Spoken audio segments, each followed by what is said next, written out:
Well, first let me say I am always happy to be here in Montevideo, and especially with the students of ORT.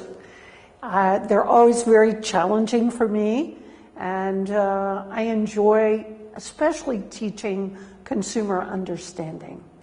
So the things that I hope they take away are that they have a tool, a kit of many different ways in which they can apply those ideas to their own work. I present a class in which we look at the many different kinds of influences on consumers, everything from culture to social networks and the important role of social media networks today, to psychological processes.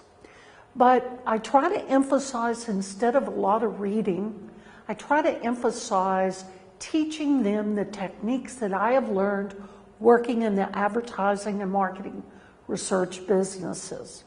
I emphasize qualitative techniques. One of them is called laddering. And laddering is a technique that allows the marketing company to understand why a customer might pick Pepsi over Coke. And it relates, it's a technique that provides a way to take that customer's preference for Pepsi over Coke to how that relates to what's important in their lives. Obviously, drinking or choosing a soft drink isn't something that is extremely important in your life. But the preferences that we have, even for products that aren't very important, are always linked to the things in our lives that do count a lot. So laddering is a technique whereby the researcher can unveil that ladder from what a consumer prefers, like the taste of Pepsi, to why that's important to them and defining success or feeling good about themselves and things like that that are very important to them.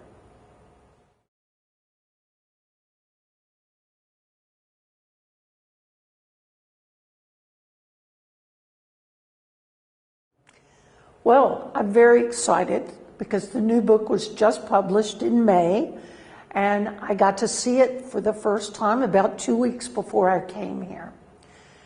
The topic of transcultural marketing is focused on the problem that large companies have today when they operate in a market where there are all kinds of customers.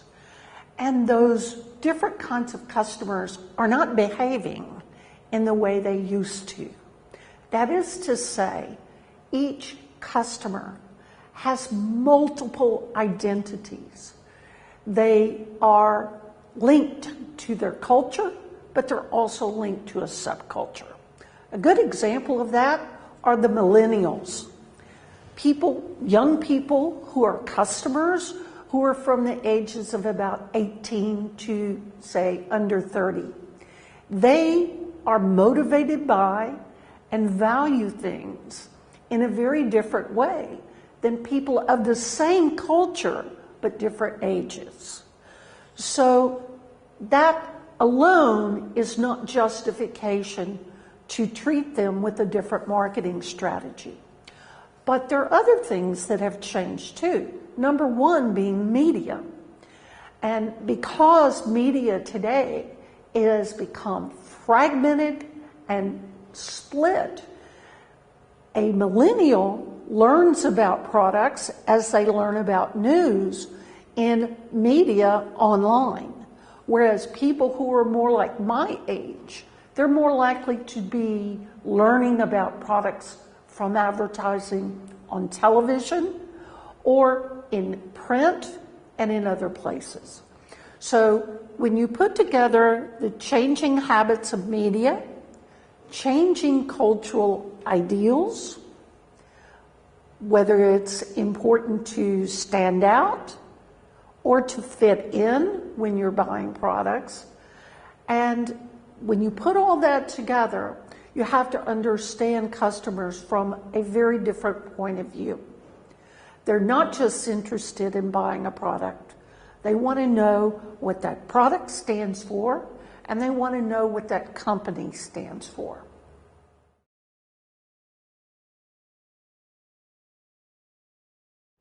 So transcultural marketing is the recognition of this new kind of customer.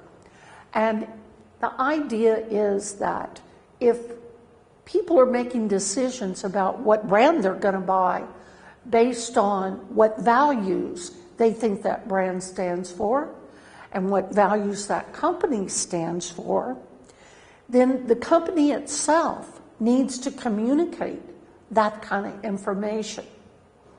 So it's not enough anymore to really offer a good product at a good price, at the right place, at the right time, and to communicate that information. That's what has always been called an economic value proposition. I would consider something a good value if all of those things line up together and it meets my needs as a customer. But if I'm also considering lots of other brands, then I might say, the brands are similar. Which company do I want to buy from? That's where transcultural marketing comes in. It says that you have to offer the customer a cultural values proposition. What I mean by that is that you have to show the customer what that company stands for, its values, and what its and who its affiliations are. Its affiliations refers to what kind of partnerships it has. An example of that is philanthropy. A company that gives money to different kinds of causes may find that some of those causes are not what the customer likes. And so even though they may think they have a good product, they don't buy that brand of product because the company has values that are different from the values of a customer. I'll give you another example. The millennials as a particular subculture, not just in Uruguay, but in the United States and in many countries. Young people today want to make the world a better place. They want to change the world. And so if they can buy from a company that is giving money to causes that are going to, in their opinion, make the world a better place, then they're more likely to buy that company's brands. So philanthropy is one of those issues that is communicating values and affiliations. So it should be part of the marketing program when you're targeting a group like millennials. It's not just people from different age groups, but also, for example, in the United States, we have people from different cultural backgrounds. The growth of the Hispanic market is phenomenal. And by the year 2040, 1/4 of all Americans will be Hispanic. So the difference in the way Hispanics go about making purchasing decisions is something that has to be considered by multinational companies as well as small ones.